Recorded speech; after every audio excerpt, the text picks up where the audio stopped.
नमस्कार मित्रों। आज जो मैं बात कर रहा हूँ उन बच्चों के लिए बात कर रहा हूँ जो एलिमेंट्री एजुकेशन ले रहे हों, जो प्राइमरी एजुकेशन ले रहे हों, जो छोटे हैं। ये हर पेरेंट्स का परम कर्तव्य होता है कि बच्चों की नर्चरिंग सही दिशा में जाए, सही ढंग से हो, जिससे वो बच्चे आगे चलकर एक अच्छे स्टूडेंट्स बन सकें, एक अच्छे स्कॉलर बन सकें। जब बच्चे छोटे होते हैं हमको उनके स्वास्थ्य के ऊपर विशेष ध्यान देना चाहिए, क्योंकि कहा गया है नाने सरस सयाने विद्या। बच्चा छोटा है, उसके स्वास्थ्य पर ध्यान दें, विद्या अपने आप आ जाएगी उसे। आगे जैसे जैसे वो बड़ा होगा वो विद्या आती रहेगी और वो सीख जाएगा। उसकी आदतें अच्छी हों, उसके इमोशंस को किल नहीं करना है, तो सबसे पहले हमको उनके स्वास्थ्य पर ध्यान देना होगा, उनके हेल्थ पर ध्यान देना होगा। आज हमारे जो भारतीय बच्चे हैं, तमाम बच्चे ऐसे हैं जो अंडरवेट हैं, तमाम बच्चे ऐसे हैं जो ओवरवेट हैं। ये प्रॉब्लम ये है अंडरवेट की, जहाँ पर समुचित पौष्टिक भोजन नहीं मिल रहा है वो बच्चे अंडरवेट हो जा रहे हैं। जो बच्चे ज़्यादा ईटिंग कर रहे हैं, ओवर ईटिंग कर रहे हैं, ओवर वेट हो जा रहे हैं। जहाँ पर फास्ट फूड ज़्यादा खा रहे हैं, ओवर वेट हो जा रहे हैं।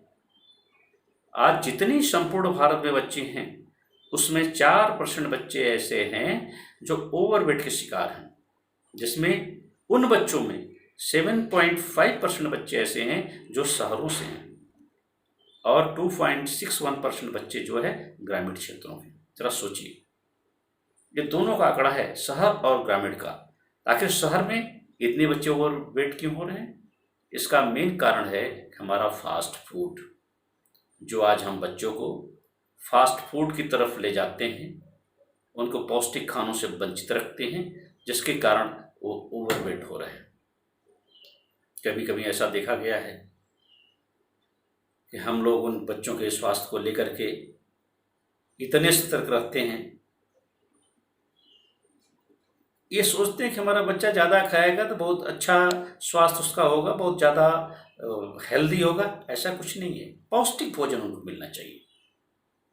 ज़्यादा खाने कम खाने से मतलब नहीं है, पौष्टिक भोजन होना चाहिए। अगर पौष्टिक भोजन है तो शारीरिक विकास सही ढंग से होगा। उनके खेलने की समुचित व्यवस्था होनी चाहिए, क्योंकि इस एज के बच्चों को मोटर स्किल प्ले करने की ज़रूरत होती है। मोटर स्किल प्ले यानी जिसमें दौड़ कूद और जो है जंपिंग, हॉपिंग, ये स्किपिंग, ये सब आता है।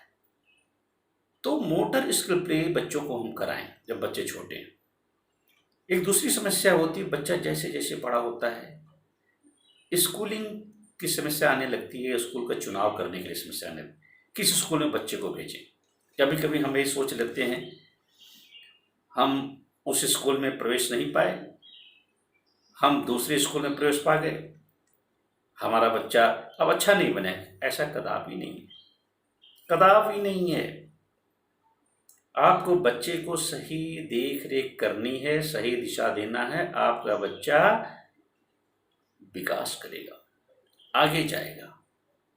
लेकिन अगर आपके देख रेख में कोई खोट हो गई, आपने सही ढंग से उसकी परवरिश नहीं की, तो बच्चा विचलित हो जाएगा अपने लक्ष्य से और उससे दूर भागेगा।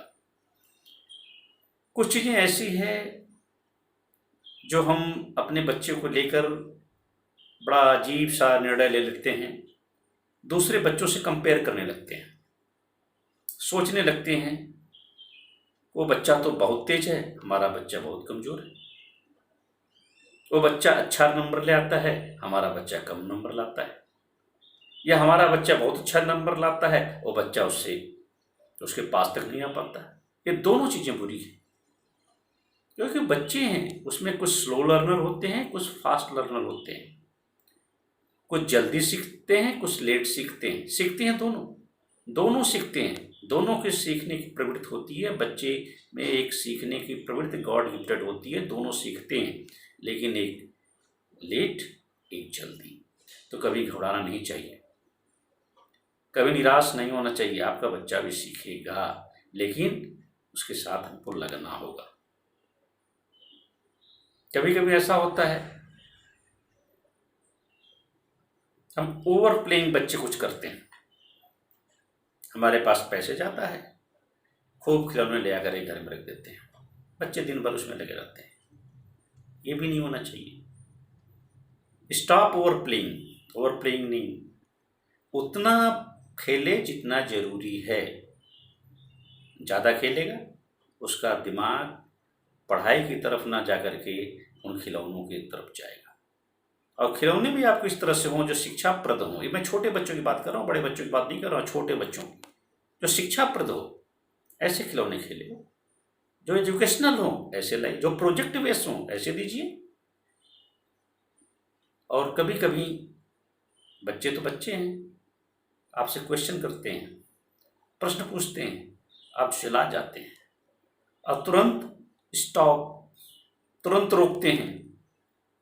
स्टॉप इट कभी मत कहिए, उसके करेक्शन करिए, उसको सही बताइए, और वह करेक्शन प्रगतिवादी हो, प्रतिक्रियावादी न हो।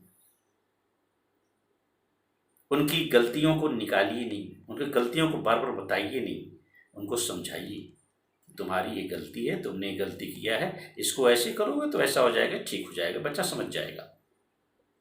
वो तर्क संगत प्रश्न पूछेगा आपसे, तर्क करेगा, तार्किक शक्ति उसकी आपसे अच्छी है, जरूर पूछेगा, और आप उसके तर्क को सुनिए और उसका आंसर दीजिए, घबराइए नहीं, वो सही सवाल करेगा। और एक तीसरी चीज़, सबसे बड़ी कमज़ोर चीज़ हम लोगों की हो जाती है अभिभावकों की, कि हम यह समझ लेते हैं कि तो बच्चा छोटा है, माँ देख ले रही है, पिता को देखने की जरूरत नहीं है, इस कदापि नहीं। और माँ भी कभी कभी ऐसा करती है कि हर चीज़ शिकायत पिता से करती है और बच्चे को धमकी देती है कि अगर तुम नहीं मानोगे तो बात तुम्हारे फादर से कहेंगे। और जैसे फादर आते हैं तो फादर नहीं आए, जैसे लगता है कि जो है फौज का जनरल आ गया और वो बच्चा डर के भाग जाता है। ये भी नहीं होना चाहिए, ये भी गलत है। प्यार से उसको समझाना है, अभी बच्चा है, उसकी सोच ही क्या हो सकती है, उसको हर नई चीज़ें अच्छी लगती है, उसको प्यार से समझाइए, उसकी आदतें अच्छी डालिए, वो झूठ न बोले, चोरी न करे, कोई बात छुपाए न, हर चीज़ अपनी माँ को बताए। और बच्चों में उत्सुकता बहुत होती है, हर चीज़ को जानने की जिज्ञासा होती है, वो प्रवृत्ति उनकी जो है बराबर बनी रहे, इसको भी ध्यान देना है। कभी कभी तो ऐसा भी होता है, बच्चा आता है, झूठी ढेर सारी कहानियाँ घर में सुना देता है, ये काम क्यों नहीं किया, इसलिए नहीं किया, टीचर ने ऐसा बोला, और माँ बाप सुन लेते हैं। आप समझते हैं सही वो झूठ बोल रहा है, उसको बोले नहीं बेटा ऐसा नहीं करते, ऐसा मत बोलो, और बच्चा तुरंत जो है फिर नहीं बोलेगा, समझ जाएगा कि हमारा झूठ पकड़ा जाता है। ये 2-3 चीज़ें आपको जीवन में रखनी है। झूठ बोलने की बात को लेकर मुझे एक दृष्टांत याद आ गया। एक बार स्वामी विवेकानंद कुछ अपने दोस्तों के साथ क्लास में बैठे थे, छोटे थे और खेल रहे थे। टीचर पढ़ा रहा था, टीचर ने देखा कुछ बच्चे पीछे लगे हुए हैं, उसकी बातों को नहीं सुन रहे हैं। उसने कहा खड़े हो जाओ, सारे खड़े हो जाओ। सब लोग खड़े हो गए। टीचर ने प्रश्न पूछा, जो कि कुशाग्र बुद्धि के थे विवेकानंद। विवेकानंद ने प्रश्न का आंसर दे दिया। टीचर बोला बैठ जाओ नरेंद्र, तुम बाकी लोग खड़े रहो। नरेंद्र खड़े हो गए। उन्होंने कहा नहीं, इस बातचीत के करने में मैं भी साथ था, मैं भी उनके साथ था, इसलिए दंड मुझे भी मिलना चाहिए। इस तरह का चरित्र विवेकानंद में था। जीजाबाई अगर सही शिक्षा नहीं दी होती तो शिवाजी आज शिवाजी नहीं बनते। वीर माता के वीर पुत्र शिवाजी तभी बने जब वीर माता का सारी बातें जो है वीरता की होती थी, सही शिक्षा होती, सही दिशा में होती थी। एक दृष्टांत में पाणिनि का बताता हूँ। संस्कृत के महान विद्वान हुए पाणिनि। वो पढ़ाई में बहुत कमज़ोर थे। टीचर ने उनसे गणित का सवाल पूछा, सारे बच्चे कर दिए, वो कभी नहीं कर पाते थे। टीचर ने कहा हाथ निकालो। टीचर ज्योतिष के ज्ञान था उनको, कुछ ज्योतिष जानते थे। उन्होंने देखा इसके हाथ में तो कोई लकीर ही नहीं विद्या की। उन्होंने कहा तुम बैठ जाओ, तुम कभी नहीं सीख पाओगे, तुम्हारे हाथ में विद्या की लकीर नहीं है। इसके बाद पाणिनि ने तुरंत पत्थर उठाया और एक लकीर लगे बनाने, ब्लड निकलने लगा। कहा नहीं है, मैं बना देता हूँ। ऐसा आत्मविश्वास उस बच्चे में था और आगे चल करके वही संस्कृत का महान विद्वान बना। इसलिए हमको अपने बच्चे को सही दिशा देनी है, सही उनके उन्नति की तरफ ले जाना है, उनकी बातों को सुनना है, उनको समझाना है, फिर उनको आगे बढ़ाना है। यही हमारा परम कर्तव्य है, यही हमको करना चाहिए, क्योंकि यही बच्चा आगे चल करके राष्ट्र का, देश का, समाज का एक अच्छा नागरिक बनेगा। लेकिन एक चीज़ और बड़ी है, बात है कि हम ये सोचते हैं कि अभी बच्चा आगे चल कर सीख लेगा, अभी नहीं, पहले दिन से ही, जैसे पहले दिन से बच्चा समझदार होता है उसके साथ आप लग जाओ, उसकी मॉनिटरिंग करो, तभी वो बच्चा आगे जा करके आगे बनेगा। जय हिंद।